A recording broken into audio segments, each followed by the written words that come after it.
Hello friends, welcome to my channel P S K classes. Friends, आज की जो हमारी वीडियो है ये क्लास 9 की और एसएसटी का जो इतिहास है इसका चैप्टर नंबर 1 फ्रांसीसी क्रांति। तो ये चैप्टर हमारा चल रहा था। इस चैप्टर का हमने पार्ट 1 और पार्ट 2 बना चुके हैं। दोनों का लिंक आपको डिस्क्रिप्शन में मिल जाएगा। अगर आपने इन्हें नहीं देखा है तो पहले इन्हें देखें, क्योंकि इन्हें देखे बिना इस वीडियो को देखना बिल्कुल बेकार है। तो जल्दी से जाके पहले इन्हें देख लें। अगर आपने इन्हें देख रखे हैं तो आप सभी का मोस्ट वेलकम है और जल्दी से वीडियो को शुरू करते हैं।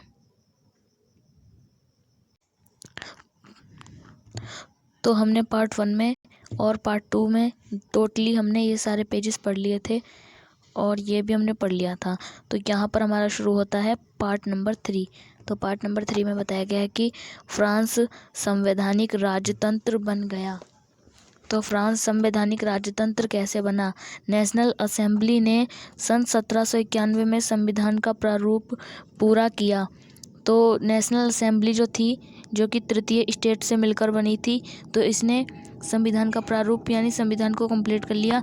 इसका मुख्य उद्देश्य था सम्राट की शक्तियों को सीमित करना। एक व्यक्ति के हाथ में केंद्रीकृत होने के बजाय अब इन शक्तियों को भिन्न भिन्न संस्थाओं विधायिका, कार्यपालिका एवं न्यायपालिका में विभाजित एवं हस्तांतरित कर दिया गया। इस प्रकार फ्रांस में संवैधानिक राजतंत्र की नींव पड़ी। चित्र 7 में दिखता है कि नई राजनीतिक व्यवस्था कैसे काम करती है।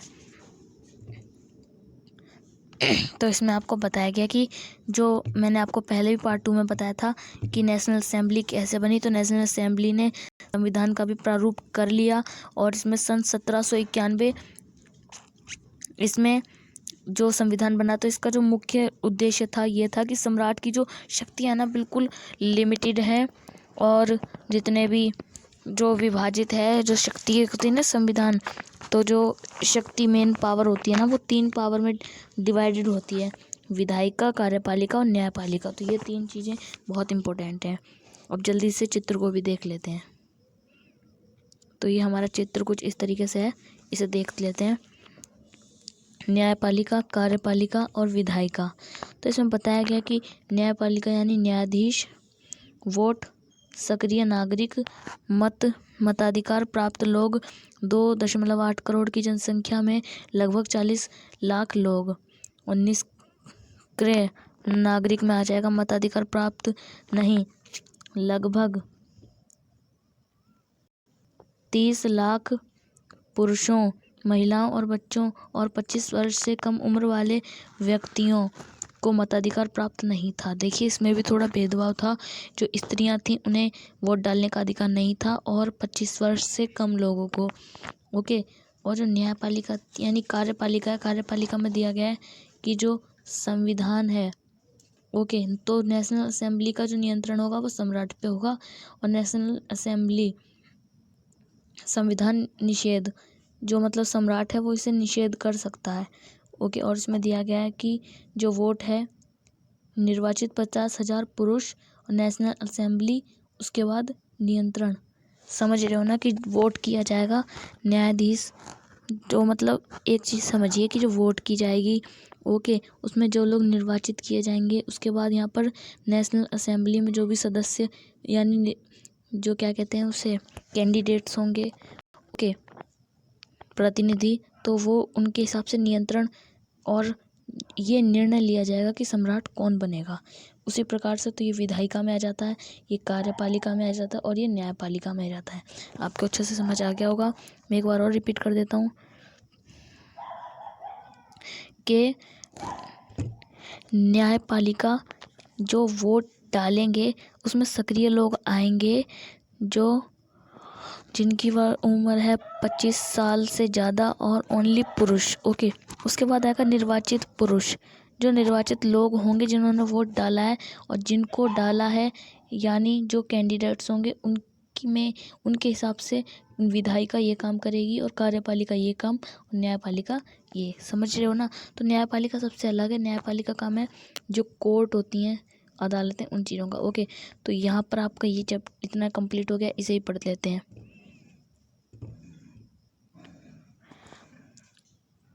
1791 में संविधान के अंतर्गत राजनीतिक व्यवस्था। ओके। तो ये क्या है, सन 1791 के संविधान के कानून बनने का अधिकार नेशनल असेंबली को सौंप दिया। देखिए सन 1791, मैंने भी आपको बताया कि सन 1791 में संविधान ने कानून बनाने का जो अधिकार है वो नेशनल असेंबली को सौंप दिया। ओके, और नेशनल असेंबली अप्रत्यक्ष रूप से चुनी जाती थी।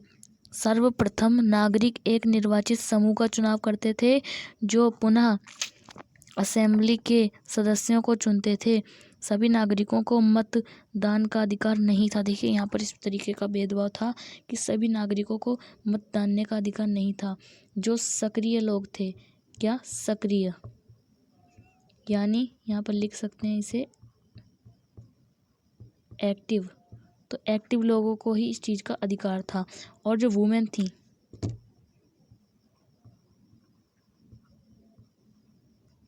इनको वोट डालने का अधिकार नहीं था। और जो बिलो 25, उनको भी वोट डालने का अधिकार नहीं था। तो इसमें कई सारे अधिकार थे जो नहीं दिए गए थे, जो आजकल सार्वभौमिक वयस्क में दिए गए हैं। सार्वभौमिक वयस्क मताधिकार में आप देख सकते हो, तो ये इसमें नहीं दिया। 25 वर्ष से अधिक उम्र वाले केवल ऐसे पुरुष जो सक्रिय नागरिक हैं जिन्हें मत देने का अधिकार था, उन्हें इसका दर्जा दिया गया है। जो कम से कम 3 दिन की मजदूरी के बराबर कर चुकाते थे, जो इतना कर चुकाते थे वो 3 दिन की मजदूरी के बराबर, उन्हें सक्रिय माना जाता था। ओके, शेष पुरुषों और महिलाओं को निष्क्रिय नागरिक के रूप में वर्गीकृत किया जाता है। निर्वाचित की योग्यता प्राप्त करने के लिए असेंबली का सदस्य होने के लिए लोगों का करदाताओं की उच्चतम श्रेणी में होना चाहिए। एकदम एक देते ने जो कर देते हैं ना, टैक्स देने में रैंक बनाई जाती थी कि सबसे ज़्यादा कर कौन दे रहा है, उससे कम कर कौन दे रहा है, जो होती नहीं रैंकें। तो वही सेम चीज़ें यहाँ पर आ रही थी कि रैंक, तो जो सबसे ऊपर होंगे तो एक लिमिट होती होगी कि 100 तक की लिमिट, या 150 तक की, या लाखों में। तो वही सेम चीज़ इसमें भी आ रही है कि जो लोग कर देने की रैंकिंग में ज़्यादा ऊपर आते थे वो सक्रिय, और जो ज़्यादा नीचे आते थे वो निष्क्रिय, और जो नीचे आते थे वो वोट नहीं डाल सकते थे। ओके, तो ये चीज़ तो आपने इतनी समझ ली अच्छे से। अब आता है हमारा नेक्स्ट पेज। नेक्स्ट पेज में बताया गया कि पुरुष एवं नागरिक अधिकार घोषणा पत्र का सन 1790 में ले बेब्रिये द्वारा बनाया गया। दाई और की आकृति फ्रांस की और बारबी और कानून को निरूपित करती है। इसे पढ़ने से पहले एक बार इसे भी पढ़ लेते हैं। ये फ़ोटो किस चीज़ की दी गई है और इसमें क्या बताया गया है। इस फ़ोटो में ध्यान से देखेंगे तो यहाँ पर लिखा गया है कि डिसेम्ब्रेशन डैश, ये फ्रांसीसी लैंग्वेज में लिखा गया है, तो इसके बारे में हम पढ़ेंगे। ओके,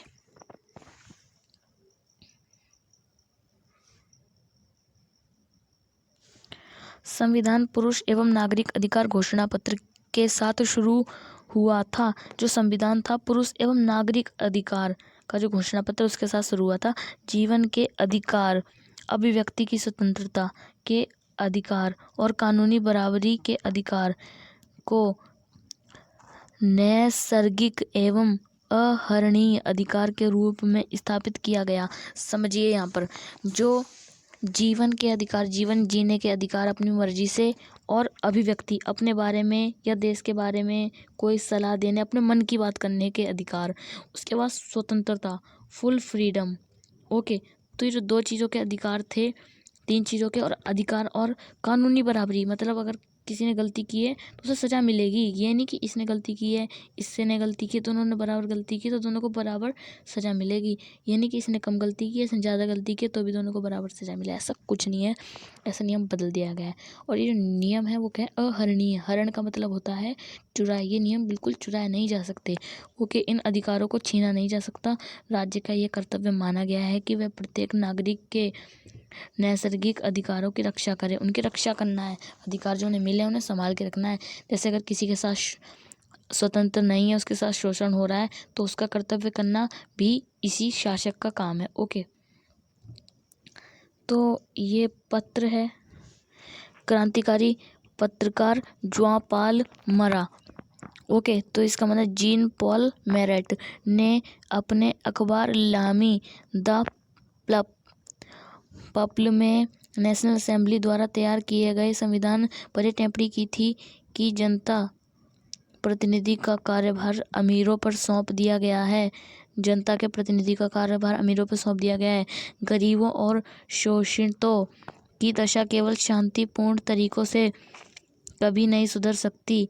यह इस बात का अकाट्य प्रमाण है कि ध्यानदह वर्ग कानून जैसे प्रभावित करता है, फिर भी यह कानून तभी तक चलेगा जब लोग इन्हें मानेंगे। जब तक कानूनों कुलीनों द्वारा लाए दे गए जुए को उतार फेंका है, एक दिन वही हश्र अमीरों का करेंगे। समाचार पत्र लामी द पल्प। इन्होंने बिल्कुल सही कहा है।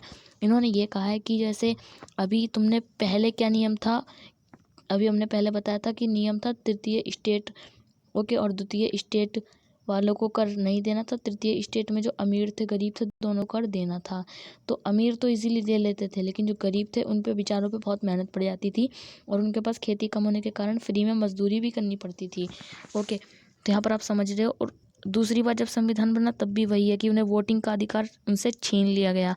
वोटिंग का अधिकार उन्हें ही है जो ज़्यादा कर देंगे। ज़्यादा कर तो अमीर ही दे पाएंगे, गरीब तो दे नहीं पाएगा। ओके, जो गरीब आदमी अगर रोज़ एक दिन में 100 रुपये कमाता है तो वो 100 रुपये में 50 रुपये तो दे पाएगा। ज़्यादा से ज़्यादा वो 25 दे दे, ज़्यादा से ज़्यादा वो 75 दे दे। लेकिन इसमें क्या रूल है, इसमें है कि जो 300 थे, अब आप सोच रहे हो ना कि 100 कमाने की जगह उसे 300 देने हैं, अपनी कमाई का 3 गुना। अब देना काफ़ी ज़्यादा मुश्किल हो जाता है, लेकिन लोग देते हैं और जो नहीं देते वो निष्क्रिय में चले जाते हैं। ओके, पुरुष एवं नागरिक। आदमी स्वतंत्र पैदा होता है, स्वतंत्र रहते हैं और उनके अधिकार समान होते हैं। हर एक राजनीतिक संगठन की लक्ष्य आदमी की नैसर्गिक एवं अहर्निश अधिकारों को सुरक्षित रखना है। ये अधिकार हैं स्वतंत्रता, संपत्ति सुरक्षा एवं शोषण के प्रतिरोध का अधिकार है। संग्रह संप्रभुता का स्रोत राज्य को निहित कोई भी समूह का व्यक्ति ऐसा अनधिकृत प्रयोग नहीं करेगा जिन्हें जाता है कि सत्ता की स्वीकृति ना मिले। स्वतंत्रता का आशय ऐसा काम नहीं करते कि वो शक्ति को चारों ओर नुकसानदेह ना हो। देखो, इसमें वही रूल्स बताए गए हैं कि आदमी स्वतंत्र पैदा होता है तो उसे स्वतंत्रता का अधिकार होना चाहिए। ये नहीं कि कोई दूसरा आदमी जो अपने आप को राजा समझता हो, कुछ भी समझता हो, वो आके उनकी स्वतंत्रता छीने, तो ऐसा कोई अधिकार नहीं होना चाहिए। तो इसमें सारे रूल्स दिए गए हैं, आप इन्हें पढ़ेंगे तो आपको और अच्छे से समझ आएंगे। ओके, और मैं आपको कुछ हैं जो पढ़ के बता देता हूँ। जैसे यहाँ पर रख लेता हूँ इसे। कानून सामान्य इच्छा की अभिव्यक्ति है। ओके, उसके बाद सभी नागरिक की यह व्यक्तिगत रूप से अपने प्रतिनिधि के माध्यम से इसका निर्माण में भाग लेने का अधिकार है। कानून को नज़र में सभी नागरिक समान हैं। कानून समस्त प्रक्रिया से बाहर किसी भी व्यक्ति को ना तो दोषी ठहराया जा सकता है, ना तो गिरफ्तार अथवा नज़रबंद किया जा सकता है। प्रत्येक नागरिक बोलने, लिखने और छापने के लिए आज़ादी है, लेकिन कानून द्वारा निर्धारित प्रक्रिया के तहत स्वतंत्रता का दुरुपयोग की जिम्मेदारी उसी की होगी। मतलब उन्हें स्वतंत्रता है, लेकिन ये थोड़ी है कि वो उसका मिसयूज़ करें। मिसयूज़ करना भी गलत है। सार्वजनिक सेना तथा प्रशासन के खर्चे चलाने के लिए एक सामान्य कर लगाना। देखिए फ्रेंड्स, इस पहले हमने देखा था कि जो 3 स्टेटों में बटा हुआ था, पहले क्या था, 3 स्टेटों में बटा हुआ था। तो जो ये 2 स्टेट थे ये फ्री थे, तीसरे स्टेट पे सारा भार जाता था इनका भी। ओके, मतलब ये इन खा पी रहे हैं, जहाँ रह रहे हैं, तो सरकार इन्हें जो सुविधाएं दे रही है उसके लिए कर लेगी। वो कर इनसे नहीं, वो कर इनसे लेगी। तो इन पे इतना भार पड़ता था, इसी वजह से हुई थी फ्रांसीसी क्रांति। तो सेम वही चीज़ यहाँ पर दोबारा बताई जा रही है कि यही चीज़ यहाँ पर बताई जा रही है कि जैसे कि किसी को, ये नहीं कि सब देंगे, इसमें सब देंगे। ये नहीं कि सिर्फ एक ही कोई कर दे उसके साथ अन्याय हो, ऐसा नहीं है। अब अन्याय बंद हो गया है। ये घोषणा पत्र है, ये मतलब संविधान में नहीं बोला गया है इतना ज़्यादा। अभी भी स्वतंत्रता नहीं मिली थी। सार्वजनिक सेना तथा प्रशासन के खर्चे चलाने के लिए एक सामान्य कर लगाती है, अपरिहार्य सभी उनकी अनुसार सामान्य रूप से लगाया जाना चाहिए। चूंकि संपत्ति का अधिकार एवं पावन अनुलघुतीय अधिकार है, अतः इसको व्यक्ति के से वंचित नहीं किया जा सकता और ये विधि स्थापित प्रक्रिया को सार्वजनिक आवश्यकता के लिए संपत्ति अग्रहण करना आवश्यक ना हो, इस मामले में अग्रिम मुआवजा का जरूर किया जाना चाहिए। वही है फ्रेंड्स जो मैंने अभी आपको बताया है। अब जल्दी से चलते हैं नेक्स्ट पेज की तरफ। वीडियो में ज़्यादा बड़ी भी नहीं करनी है, जल्दी जल्दी मैं आपको समझा रहा हूँ दोस्तों। कितना भी इसे मैं शॉर्टली समझाऊँ, इतिहास होता ही काफ़ी ज़्यादा बड़ा टॉपिक है। ओके, राजनीतिक प्रतीकों के मायने। ओके, अभी राजनीतिक प्रतीक क्या है? 18वीं सदी में ज़्यादातर स्त्री पुरुष पढ़े लिखे नहीं थे, इसलिए महत्वपूर्ण विचारों के प्रचार करने के हुए छपे हुए शब्दों के बजाय अक्सर आकृतियों के प्रतीकों का प्रयोग किया जाता था। बार्बिए ने अपनी पेंटिंग के चित्र से अधिकारों की घोषणा करते हुए पहुंचाया है कि उनके प्रतीकों का प्रयोग आइए इन प्रतीकों को समझने की कोशिश करें। टूटी हुई जंजीर, दासों को बांधने के लिए जंजीरों का प्रयोग होता है। टूटी हुई हथकड़ी का अर्थ है उनकी आज़ादी का प्रतीक। ओके, ये टूटी हुई हथकड़ी है आज़ादी का प्रतीक। नहीं, किसी कैदी की हथकड़ी अगर तोड़ दी जाए समझो वो आज़ादी का प्रतीक है। इसमें बहुत सारे प्रतीक दे रखे हैं, ये मैं थोड़े थोड़े करके बता देता हूँ। छड़ी का बर्छीदार गट्ठर, अकेले छड़ को आसानी से तोड़ा जा सकता है पर वो पूरे गट्ठर को नहीं, एकता में ही बल है। तो ये जो है साइन, ये एकता का साइन है।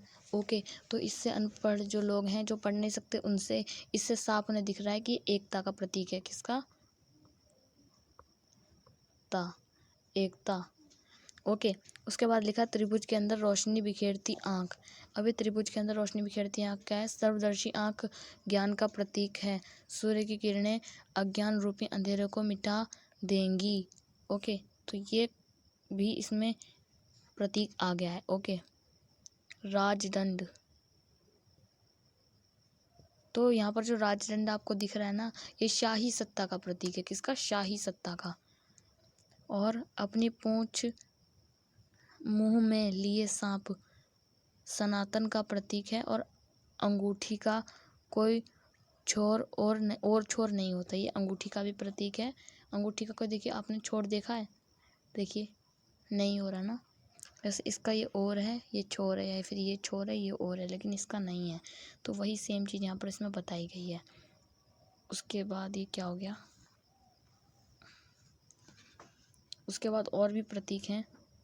उसके बाद बताया कि लाल फ्राइजियन टोपी दासों द्वारा स्वतंत्र होने के बाद पहनी जाने वाली लाल टोपी। उसके बाद दिया गया नीला सफ़ेद लाल फ्रांस के राष्ट्रीय रंग। नीला सफ़ेद लाल। ओके, और आगे भी है। डैनो वाली स्त्री कानून का मानवीय रूप। ये जो स्त्री है परी की तरह कानून का मानवीय रूप दिखा रही है, शो कर रही है। उसके बाद आता है विधिपट। तो कानून सबके लिए समान है, उसकी नज़र सब बराबर है, उसकी नज़र में सब बराबर हैं। तो ये देख रहे हो आप। तो इसमें आप लोगों को पढ़ने में भी काफ़ी ज़्यादा मज़ा आ रहा होगा। ये क्रियाकलाप है, इसे कर देंगे हम यहाँ पर स्किप। ओके, आप कह रहे हो आपने क्रियाकलाप स्किप क्यों करवाया? जब जो चीज़ ज़्यादा इम्पोर्टेंट नहीं होती उसे स्किप करा दो, उससे भी कोई ख़ास प्रभाव नहीं पड़ता है। 2, 3 और ये 4 और ये 5 काफ़ी ज़्यादा है अभी। ओके, तो हम जहाँ पढ़ते हैं वहाँ से पढ़ना शुरू करते हैं। तो ये हमने इतना पढ़ लिया है। तो अब हम एक और टॉपिक पढ़ेंगे। तीसरा मेन पॉइंट ये है फ्रांस में राजतंत्र का उन्मूलन और गणतंत्र की स्थापना। तो इसे पढ़ना शुरू करते हैं। फ्रांस की स्थिति आने वाले वर्षों में भी तनावपूर्ण बनी रही। यद्यपि लुई 16 ने संविधान पर हस्ताक्षर कर दिए थे, परंतु प्रशा के राजा से उसकी गुप्त वार्ता भी चल रही थी। फ्रांस की घटनाओं के अन्य पड़ोसी देशों शासक भी चिंतित थे, इसलिए 1789 में गर्मियों के बाद होने वाली ऐसी घटनाओं को नियंत्रित करने के लिए शासन ने सेना भेजने की योजना बना ली। लेकिन जब तक इस योजना पर अमल होता, अप्रैल 1782 में नेशनल असेंबली ने प्रशा एवं ऑस्ट्रिया के विरुद्ध युद्ध की घोषणा प्रस्ताव पारित कर दिया। फ्रांस के राजतंत्र का उन्मूलन और गणतंत्र की स्थापना। जो यहाँ पर राजतंत्र चला था फ्रेंड्स, जो संविधान बना था ना, ये था राजतंत्र।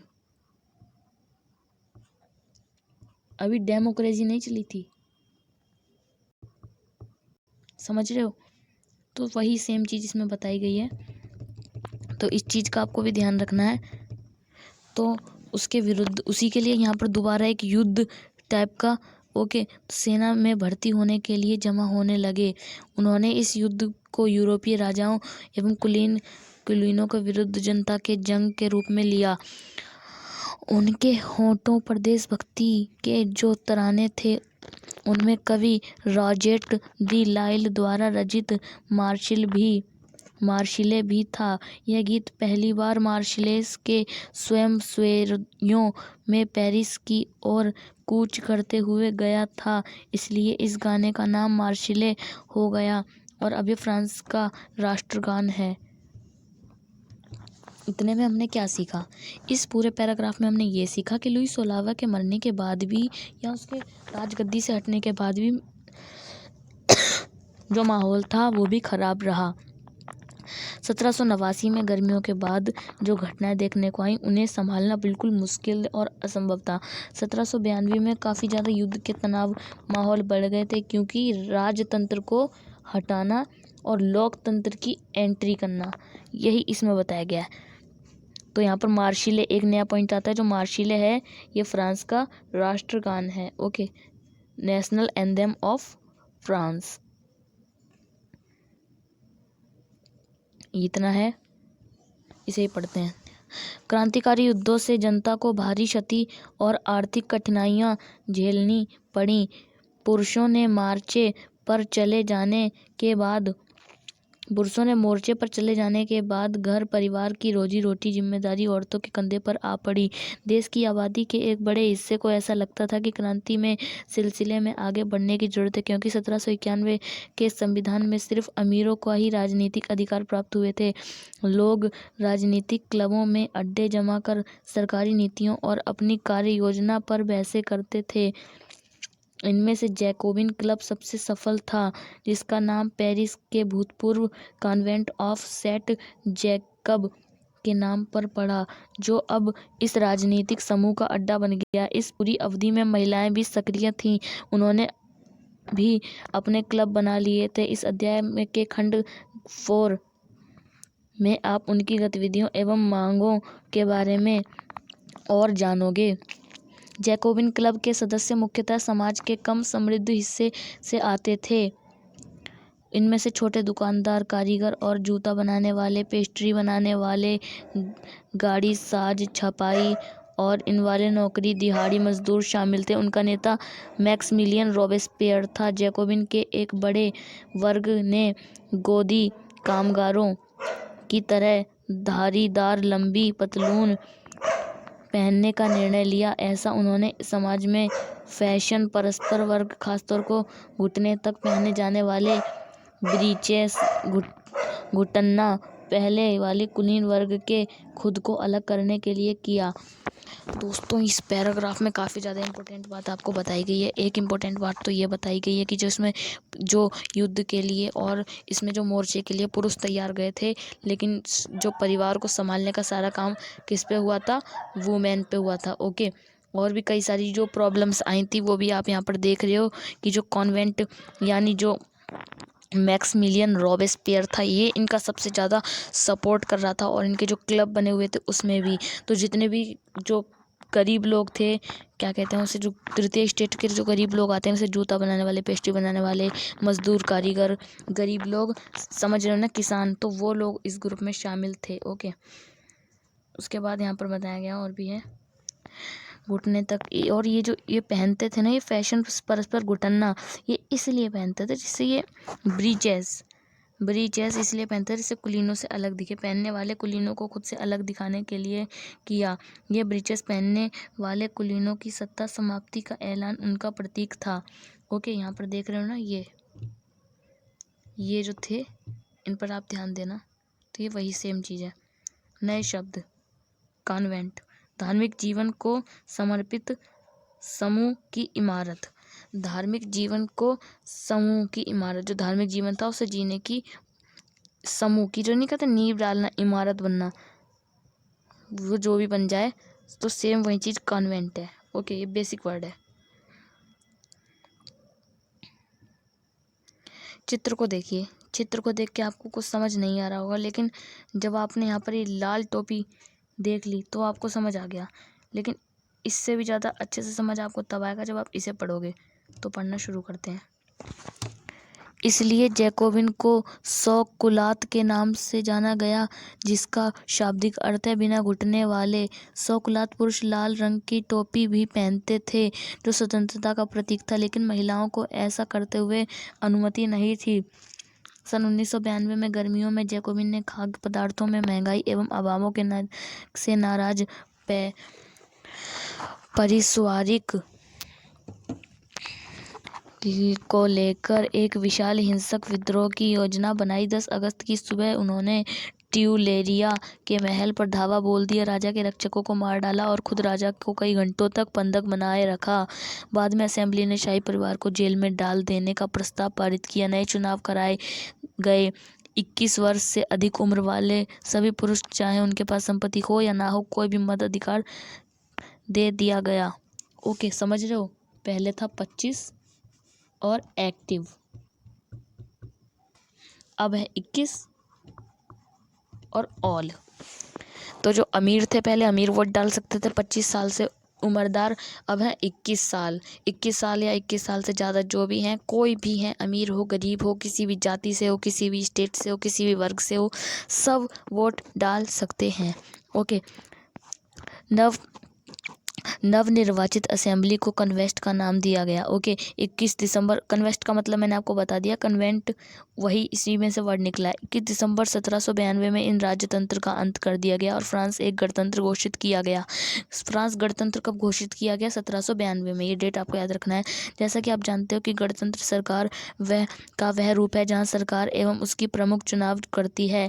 देखिए, गणतंत्र का मतलब होता है जहाँ जो जनता होती है ना, जनता सत्ता चलाती है। अब इसका मतलब ये नहीं कि जनता सत्ता का राजा होती है, नहीं, बल्कि जनता के हक में होता है। जनता चाहे, जैसे हमारे प्रधानमंत्री श्री नरेंद्र मोदी जी हैं, तो इन्हें जो प्रधानमंत्री बनाया, किसने बनाया? जनता ने बनाया है, क्योंकि जनता चाहती है ये प्रधानमंत्री बने। ये नहीं है कि इनकी कोई रियासत है या इनका कोई वो है राजा महाराजा, उन्होंने इन्हें ज़बरदस्ती बनाया, नहीं, ये जनता की चाह पर बने हैं। तो अब जो भी प्रधानमंत्री बनते हैं, हमारा देश लोकतांत्रिक देश है, तो यहाँ जो भी प्रधानमंत्री मुख्यमंत्री बनता है वो खुद की मर्जी या किसी और की मर्जी से नहीं, बल्कि उस देश में रहने वाली जनता की मर्जी से बनता है। ओके, तो वो कहलाता है लोकतंत्र, और यानी गणतंत्र राज्य या गणतंत्र देश। अब यहाँ पर दिखाया गया है कि लुई 16वां को न्यायालय द्वारा देशद्रोह के आरोप में मौत की सज़ा सुना दी गई। 21 जनवरी 1793 में प्लेस डी कॉनकॉर्ड में उसे सार्वजनिक रूप से फांसी दे दी गई। जल्द ही रानी मैरी एंटोनिया का भी वही हश्र हुआ। देखिए, पति पत्नी दोनों को ही मार डाला। नए शब्द, देशद्रोह, अपने देश या सरकार का विश्वासघात करना, जो लुई 16 ने किया था। ओके, आतंकराज। अभी आतंकराज क्या है? अब भाई देखो, आतंकराज भी इसमें मेन पॉइंट है, तो इसे भी पढ़ना बहुत ज़रूरी है, पढ़ना भी और पढ़ाना भी। पढ़ना आपका काम है, पढ़ाना मेरा काम है। सन 1793 से 1794 तक का काल आतंक युग कहा जाता है। रोबेस्पियर ने नियंत्रण एवं दंड की सख्त नीति अपनाई। उनके हिसाब से गणतंत्र के जो भी शत्रु थे, कुलीन एवं पादरी, अन्य राजनीतिक दलों के सदस्यों को, कार्यशैली से असहमति रखने वाली पार्टी, सभी को गिरफ्तार कर जेल में डाल दिया गया और क्रांतिकारी न्यायालय द्वारा उन मुकदमा चलाया गया। न्यायाधीश दोषी का पता तो गिलोटिन पर चढ़ाकर सिर कलम कर दिया गया। गिलोटिन दो खंभों के बीच लटकते हुए मशीन के अपराधी का सिर धड़ से अलग कर दिया जाता है। इस मशीन का नाम आविष्कार डॉक्टर गिलोटिन के नाम पर पड़ा। तो आप समझ रहे हो, जो रॉबेस्पियर था इसने ये राजा बन के आतंक मचा दिया। इसने मतलब इतना ज़्यादा बदला थोड़ी लेना चाहिए किसी से। इसने क्या किया, जो प्रथम स्टेट के यानी पादरी और जो कुलीन कुछ ज़्यादा ही जिनका राज चला था, सबको गिरफ्तार करके सबको मृत्युदंड दे दिया इसने। ओके, और इसे किस मशीन से दिया? डॉक्टर गिलोटिन ने जो बनाई थी मशीन, उससे। ये काफ़ी ज़्यादा इम्पोर्टेंट और इमोशनल पॉइंट भी है आपके लिए। कोई दिक्कत नहीं, कैसा भी हमें पढ़ने से मतलब है। ओके, रॉबेस्पियर सरकार ने कानून बनाकर मजबूती एवं कीमती अधिकतम सीमा तय कर दी थी। गोश्त एवं पावरोटी की राशनिंग कर दी थी। किसानों को अपना अनाज शहरों में ले जाने का द्वारा कीमत पर बेचने के लिए बाध्य किया था। ओके, अपेक्षाकृत महंगे सफ़ेद आटे के इस्तेमाल को रोक दिया गया। सभी नागरिकों के लिए साबुत गेहूं से बनी बराबरी का प्रतीक माना जाने वाली समता रोटी खाना अनिवार्य कर दिया गया। बोलचाल और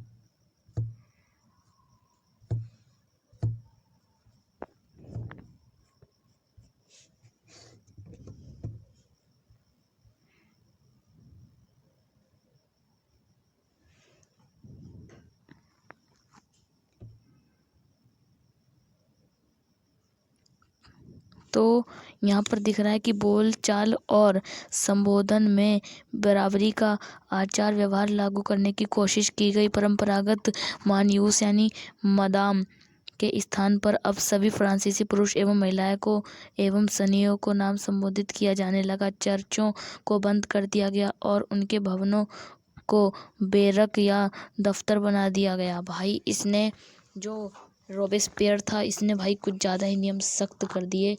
इसके नियम काफ़ी ज़्यादा सख्त थे। इसने कुलीन वर्ग और पादरी वर्ग का तो बिल्कुल वंश ही ख़त्म कर दिया, इतना ज़्यादा सख्त था। और इसने कई नियम चलाए थे, जैसे समता रोटी ही खानी है एकदम अनिवार्य कर दिया था। काफ़ी सारी चीज़ें हैं इसमें, देखना आपने, मैंने आपको बताया है। और उसके बाद यहाँ पर इसने सितोयन महिलाओं को, लेकिन इसने कई काम अच्छे भी किए हैं, लेकिन इतना भी नियम सख्त नहीं करना चाहिए। एक इतनी चीज़ होती है इक्वेलिटी, इसे फॉलो करना चाहिए हर जगह। इक्वेलिटी ये नहीं कि तुम अमीरों के साथ फिर ज़्यादा ही अन्याय करने लगो, ये भी गलत है। गरीब के साथ अन्याय ये भी गलत है। दोनों के साथ न्याय ये बिल्कुल सही है। जो कि रॉबेस्पियर गलती कर रहा था, इसकी सज़ा इसे मिलेगी। अभी नहीं मिलेगी, जब हम कहेंगे पढ़ेंगे आगे, हमें कभी इसमें पढ़ेंगे। अभी हम आगे पढ़ते हैं। रॉबेस्पियर ने अपनी नीतियों को इतना सख्ती से लागू किया कि उसके समर्थक में त्राही करने लगे। अतः जुलाई 1794 में न्यायालय द्वारा उसे दोषी ठहरा दिया गया और गिरफ्तार करके अगले दिन गिलोटिन पर चढ़ा दिया गया। देख रहे हो, जो रॉबेस्पियर था उसका भी यही हाल हुआ जो लुईस 16 का हुआ और रॉबेस्पियर का भी हुआ। देख रहे हो, मैं आपके सामने बिल्कुल प्रूफ्ड है कि जिसने भी देशद्रोह किया या न्याय के अलावा जिसने भी अन्याय किया किसी के भी साथ, ओके, तो उसे सज़ा दी, इसे गिलोटिन पे चढ़ा दिया गया जो इसने औरों को दी थी। तो ये क्रियाकलाप है, इसे नहीं पढ़ेंगे, कोई खास ज़रूरी नहीं है। ये स्वतंत्रता लिबर्टी क्या है, इसे पढ़ते हैं। स्वतंत्रता लिबर्टी क्या है? दो परस्पर, तो इसको पढ़ने से पढ़ते हैं कि इसमें लिखा है कि दो परस्पर विरोधी विचार। क्रांतिकारी पत्रकार कैमिल डेसमालिन्स ने सन 1793 में यह लिखा। इसके कुछ ही दिन बाद आतंक राज के दौरान उसे फांसी दे दी गई। दोस्तों, जो ये रॉबेस्पियर था ना, इसका आतंक राज चला और इसे फांसी दे दी गई। कुछ लोगों का मानना था कि स्वतंत्रता एक शिशु के समान है जिसके परिपक्व होने का तक अनुशासन की अवस्था से गुजरना आवश्यक है। पर सत्य कुछ स्वतंत्रता, सुख, शांति, विवेक है, समानता एवं न्याय है। यह अधिकार घोषणा पत्र के शायद दुश्मनों का सिर काट देना चाहते हैं। क्या इससे बड़ी मूर्खता हो सकती है?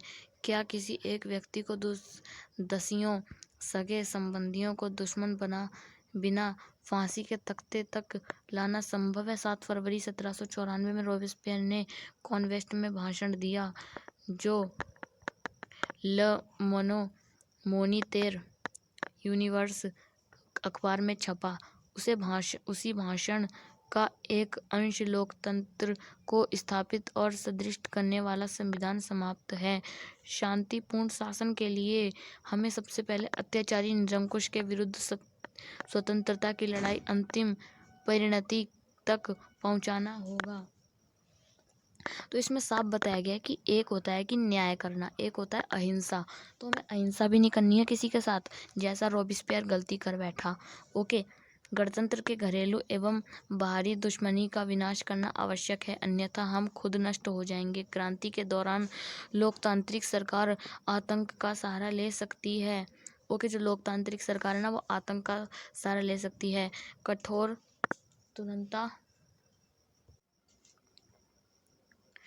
तो इसमें यह बताया गया कि आतंक बस कठोर तुरंता और अमान्य न्याय है, जिसका प्रयोग पृथ्वी के आवश्यक जरूरतों को पूरा करने के लिए किया जाता है। आतंक के जरिए स्वतंत्रता दुश्मनों को अंकुश लगाना गणतंत्र की स्थापना के लिए अधिकार है।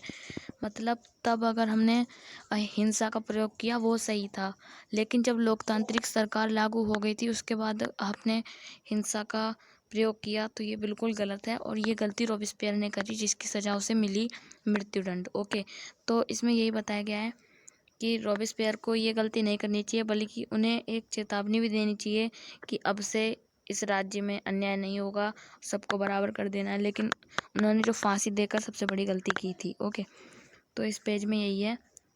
उसके बाद इस चित्र में आपको दिखाया गया है, यहाँ पर ये असेंबली है, यहाँ पर लिखा भी है, क्रांतिकारी सरकार ने अनेक प्रकार के जनता की वफादारी हासिल करनी चाहिए। उनमें से एक इस प्रकार के उत्सव का आयोजन था। एक गौरवमय इतिहास के अभाव में संतोष प्रिय का यूनान एवं रोम की स्थापनाओं के प्रतीक का इस्तेमाल किया गया। मेंच का टिका हुआ क्लाइक था मैडम का सामग्री, जिसे जब चाहो तोड़ा जा सकता है। तो ये इसमें अभी आपको नीचे पढ़ेंगे, इसमें दिया डायरेक्टरी शासन फ्रांस। तो डायरेक्टरी शासन क्या है? तो जैकोबिन सरकार के पतन के बाद भारत मध्य वर्ग के संपन्न तबके के पास सत्ता आ गई। नए संविधान के तहत संपत्तिहीन तबके को मताधिकार से वंचित कर दिया गया। लीजिए, यहाँ पर दोबारा बीच में थोड़ा सही हुआ, लेकिन यहाँ पर दोबारा इन्होंने वही गलती करी जो लुई 16वें से पहले हुई थी। ओके, तो इस संविधान में 2 चुनी गई विधान परिषदों का प्रावधान था। इन परिषदों में 5 सदस्य वाली एक कार्यपालिका डायरेक्टरी को नियुक्त किया। इस प्रावधान के जरिए जैकोबिन के शासन वाली एक व्यक्ति केंद्रित कार्यपालिका से बचने की कोशिश की गई, लेकिन डायरेक्टरी का झगड़ा अक्सर विधान परिषदों से होता था। तब परिषदें उन्हें बर्खास्त करने की चेष्टा करती थी। डायरेक्टरी की राजनीति अस्थिर व सैनिक तानाशाह नेपोलियन बोनापार्ट के उदय का मार्ग का प्रशंसन कर दिया। सरकार के स्वरूप में इन सभी परिवर्तनों के दौरान स्वतंत्रता, विधिसम्मतता, समानता और बंधुता प्रेरक का बने रहे। इन मूल्यों के आगमनों से सदी में सिर्फ फ्रांस बल्कि बाकी यूरोप देश के प्रेरित किया। देखिए, इसमें ये बताया गया कि डायरेक्टरी शासन जो था ये भी बिल्कुल सेम था। लुई 16 के बाद जो शासन चला था राजतंत्र, उसमें भी यही नियम थे, वही सेम नियम यहाँ पर भी हैं, जो कि बिल्कुल गलत हैं। उसके बाद इन नियमों ने ही जो नेपोलियन बोनापार्ट का जो शासन का उदय का मार्ग, यहीं से इनके जो शासन की शुरुआत यहीं से होती है। देखिए, जो बाकी का बचा हुआ पार्ट है उसे हम पार्ट नंबर 3 में, यानी क्या महिलाओं के लिए भी क्रांति हुई, और ये जो 2 पेज हैं 3, 4, 5, 6, 6 पन्ने हैं, उन्हें हम देखेंगे पार्ट नंबर 4 में। ओके, तो टाइम ज़्यादा हो गया है और ये वीडियो में भी काफ़ी ज़्यादा टाइम हो गया है। ओके, तो यहाँ पर ये पार्ट 3 हमारा होता है कंप्लीट। अगर इसमें से कोई भी कन्फ्यूजन है तो हमसे पूछ सकते हो, कमेंट कर सकते हो, और वीडियो को लाइक कर देना, पसंद आया तो चैनल को सब्सक्राइब कर देना, और जो बेल आइकन है उसे भी प्रेस कर देना। और एक बात और कहना चाहूँगा, अगर आपने वो पार्ट 1 और पार्ट 3 अभी भी नहीं देखे हैं तो प्लीज़ जाके देख लो, लिंक डिस्क्रिप्शन में मिल जाएगा, मेहनत भी करनी नहीं पड़ेगी। ओके, तब तक के लिए bye bye, take care, have a nice day.